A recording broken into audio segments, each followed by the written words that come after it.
که غواړئ ځان د مهمو اسلامي معلوماتو څخه خبر کړئ د الحاج مولوي نورالدین آغا په نوم فیسبوک پاڼه خوښه او له نورو سره یې شریکه کړئ. عزیزان یوه خبره به درته وکړم، زموږ ته و هغه خبرې ته پام هم نشته او فکر مې هم نشته. خبره دا ده عزیزانو چې موږ ته په کوچنیوالي لمونځ زده کړی دی، یا بابا یا ادې یا نیکه یا انا، هغه مې هم ټوله د شروط صلات څخه زده کړی دی. و شروط صلات چې کوم دی عزیزانو دا یو داسې انتیکه کتاب دی چې مصنف یې تر ننه نه دی معلوم دا چا لیکلی دی. صحیح دی؟ تر ډېره حده خبرې پکې صحیح دي، په آخر کې بیا ډېرې خبرې سره یوه خوا او بله خواته دي چې واجب دی هغه مستحب لیکلی دی، چې مستحب دی هغه واجب لیکلی دی. مطلب څه ډېر داسې معتمد کتاب نه دی. انو زموږ پښتانو به دا یو کتاب مشهور و، دا یو کتاب ته موږ جوړېدلي ولو، انو بس که شو که بد موږ دا وایي. په هغه کتاب کې دا خبره سته چې کله سړی رکوع له ولاړ شي 3 واره سبحان ربي العظیم یا 15 واره یا 9 واره، سجدې لره سړی ولاړی سبحان ربي الاعلى 3 واره کم سے کم 15 واره 9 واره دا شان ویل کېږي. دا خبره صحیح ده، تر دغه حده پورې د کوچنیانو تر حده پورې دا خبره صحیح ده. کوچنیان دي لمونځ ورزده کوو بس دغه تورې مو ورزده کړلو صحیح ده. د دې معنا دا نه ده چې یاره نو که زه سبا ملا سوم، زه طالب سوم، زه سپینږیری سوم، زه مشر سوم، زه شیخ سوم، نو به هم زه دغه تورې پکې وایم. پیغمبر علیه الصلاة والسلام مبارک په خپل رکوع او سجده کې سبحان ربي العظیم یې هم وایي، سبحان ربي الاعلی یې هم ویله. دا اسانه تورې دي چې پیغمبر علیه السلام موږ ته راښولي دغه وایه. اوس معنا دا نه ده که دې دا نه وویل نو ستا لمونځ نه صحیح کېږي. صحیح شو؟ که دې دا نه وویل نو ستا لمونځ نه صحیح کېږي، او دا به خامخا وایې. دا توری نشته پکې. دا د الله رب العزت لوی، د الله حمد، د الله ثنا، دا به ته بیانوې. هغه الفاظ نو بیا ستا خپله خوښه ده. د پیغمبر علیه السلام بیخي ډېر دعاګانې را نقل سوي دي، په هغو دعاګانې کې یوه وکړه د الله لوی ده، د الله پاکي ده، د الله مدح ده، د الله رب العزت صفات یې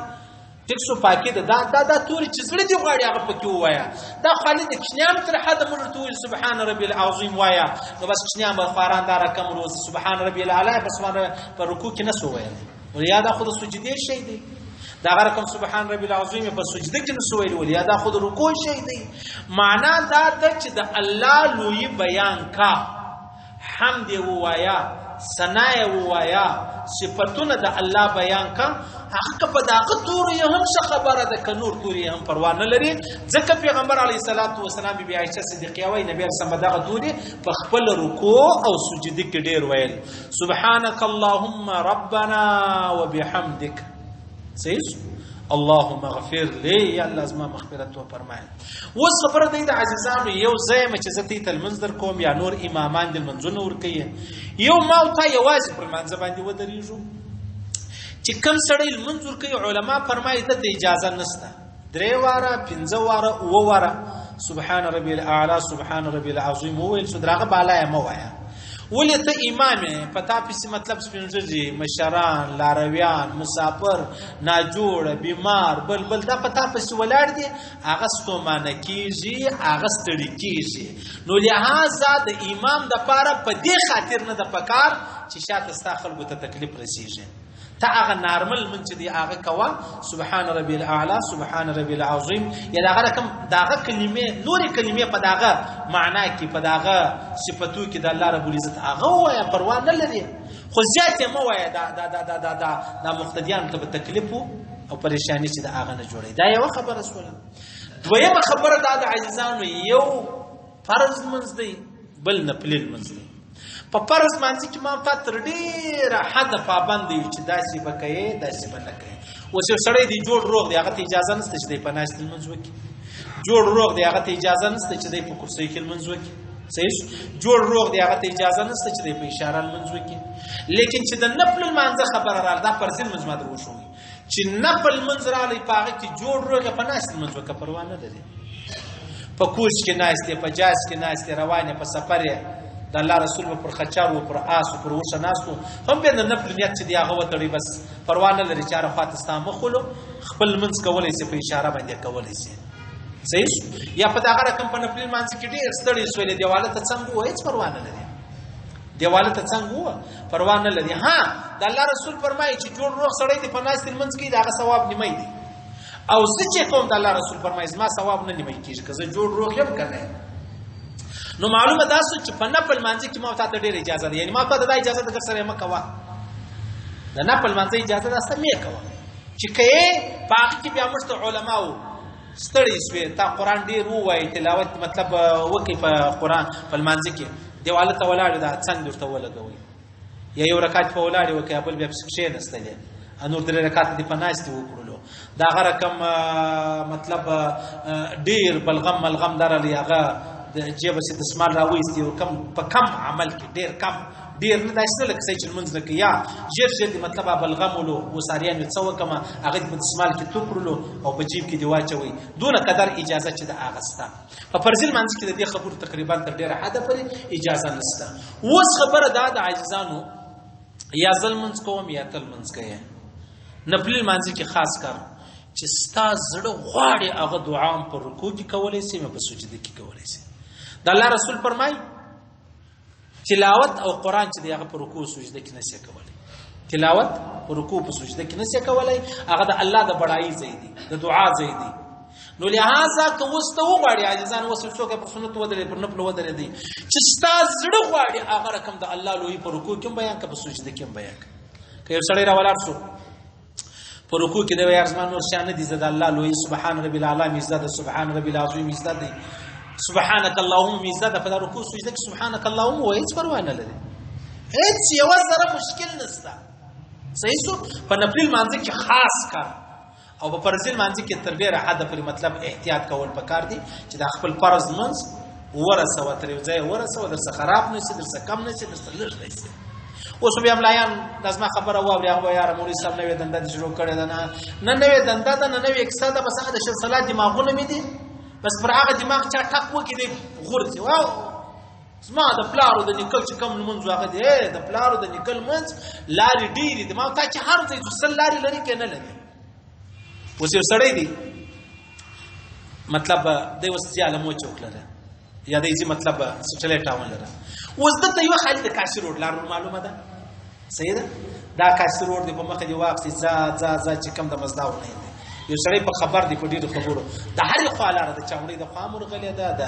ټیکسي سټینډ د خامور غلې ده د پشن سټاپ د خامور غلې ده د هوغه ودی د جیل د خاصمور غلې ده نو چې سړی په دایو لار باندې تللی دی نو په دې نه یو یا لار دغه ده ته ولې پر هغه لار هغه دا لارم تللی ده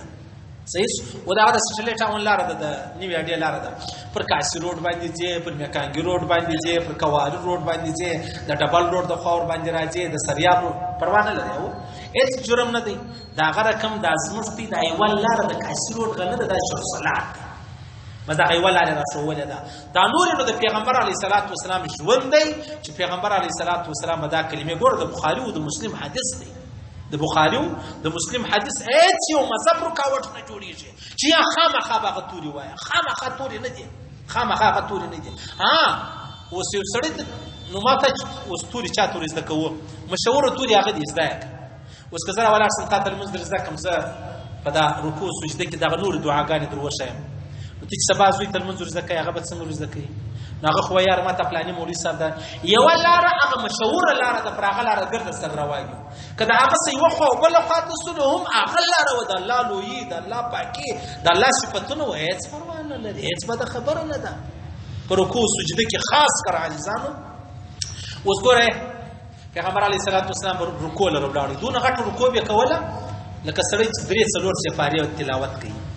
نو نبی اسلام چی کوي سبحان ربي العظيم سبحان ربي العظيم يا دای هم ویل نور هم ویل نور هم ویل نور هم ویل دا رقم سجدي لره ولاړ یو تقریبا نیمه غنټه و پر سجده باندې و نو چی شپ کې ویل اوس ما تام دا غواړو چې یار ما ته خود راکې د خپل منځ ورس کما